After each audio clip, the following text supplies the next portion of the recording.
Hello, this is the first part of a two-part video. In the first part, I'm going to talk about my miniature books, my really tiny ones. I'm going to show you a bunch of examples that are mostly taken as leftover stock from my Etsy store that I stopped using a couple years ago. And in the second video, I'm going to actually show you how to make these tiny books, and you can size them up or down. The method's pretty much the same, and you can make them into charms as well. They're very, very strong and robust and adorable. So anyway, I guess I'll get on with it.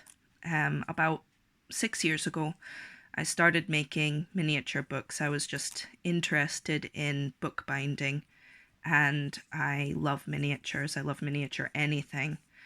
And what I did was I started to sell these as earrings, by making them into charms first, obviously. I'll show you some examples of earrings that I've made.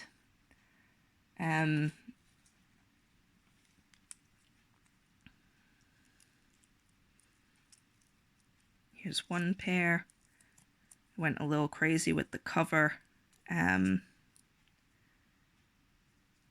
I just really enjoyed the whole method of making these, and I got very carried away.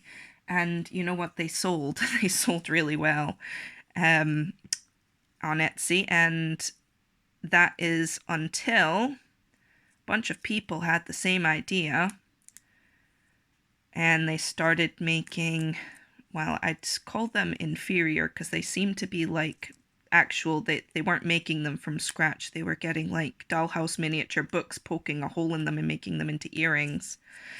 And they were undercutting me on price a great deal, and my sales just tanked. And these take quite a lot of time and perseverance to make, so I just kind of gave up. It wasn't worth it for me anymore. These are with a different kind of paper. It's kind of iridescent and knobbly. Each book has, I think, 20 pages inside. It makes it a good thickness, and you can fluff them out so that as you're wearing them, you know, people can tell it's a book. I have to say, I never had a displeased customer. They're very, very light because they're made of paper. People seem to really like them. Now, this is the standard size that I started with, and then I decided, can I go smaller? And you know what? I could. And then I said, could I go even smaller? And hooray, there it is, the tiniest mini book charm in the world. My 3-tier earrings were also quite popular. They're quite dangly, but they're very, very light because they're made of paper. But I never decorated the insides of these. However, many of my customers did. I never saw the finished results, but a lot of people would message me and tell me what they'd done. Some of them made them into like little autograph books for people who were leaving an office. People used them as miniature spell books, put little tiny spells and wore them, which is a really cute idea. Spells and charms. So yeah, I started making earrings. I made a lot of earrings. I've made hundreds and hundreds of these. Then I thought, what can I do next? And I have very long hair, so I thought I'll make hair sticks. So this is one of my personal hair sticks that I wear quite often. And it just kind of sticks into my bun. Sorry about the camera going in and out of focus. So yeah, you can make them into earrings, hair sticks, and what about tassels for bookmarks? Yeah, they work really well for that too. This is just a laminated quote bookmark with a book tassel. I apologize if this is getting a bit long-winded, but I'm just trying to show you all the various applications I've figured out for these miniature books. This is a kilt pen brooch with a grand charm, so obviously it's intended for someone's granny, who's evidently a cat person. And the book just kind of dangles off there. I guess the only downside to these is that because they're basically made of paper and glue, they're totally wearable, very durable. However, they can't really get wet, so you have to be careful that way. Then the last thing I did with these tiny books is I started making these Matchbox mini sets, which contained a book and some kind of other miniature because, as I mentioned before, I really adore miniatures. So this was an application for the books without a charm. Books, again, just empty inside, and this is not book related, but I'll show you anyway. Oh, there it goes. It's a felted rabbit. And yes, he has a little cotton tail. Well, I guess it's kind of a woolly tail. He's definitely made out of...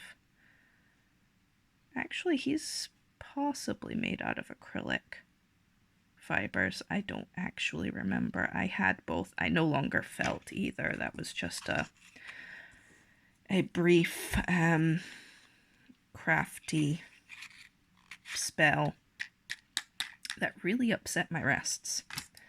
So after I was finished with all of these and I thought, what else can I do? I turned to making ornaments. They started out because I wanted to make memorial ornament for myself and for my family after my Busha passed. This is a picture of my beautiful Busha, and that's me when I was a little chubby baby. I've got some charms hanging off the bottom. These are actually bits of costume jewelry tools that I took from a bit of jewelry that belonged to her. So there's a piece of her here, some other charms, and on the inside there's just pictures of her throughout her life, when she got married. And she was also an artist. And this is one of her paintings. This is one of the last pictures of her before she passed. At Christmas time. She's lovely. Anyway, I made this. This goes on my tree every year. And it's very special. This is one of the first books I ever actually filled.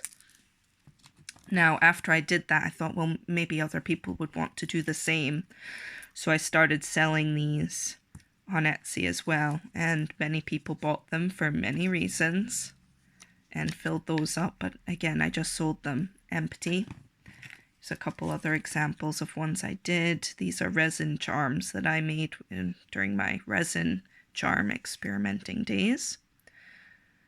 And they have various dangles hanging from them. So they're not all memorial oriented, obviously. This is a Cthulhu one I did.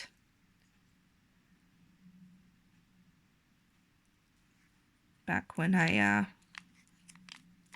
did interesting things to the covers.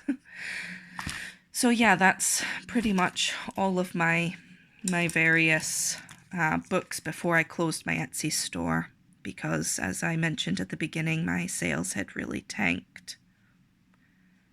And I had 2 young children. Well, I still have 2 young children, but I just couldn't keep up with it anymore. That was it. Then recently, one of my friends got into junk journaling, and I got the idea to make a mini junk journal. That's how many of you have found my channel, this little book that I made a separate video about. And it got me thinking, you know, I've been promising the same friend who started junk journaling and kind of inspired me to make this book. I've been promising her to make a video on how to make these little tiny book charms for like a year. And I just never got a chance. So the second part of this video, which I'm going to make immediately after this one, is how to make these. So if you're interested in learning how to make these incredibly robust bound little tiny books, which can be sized up or down,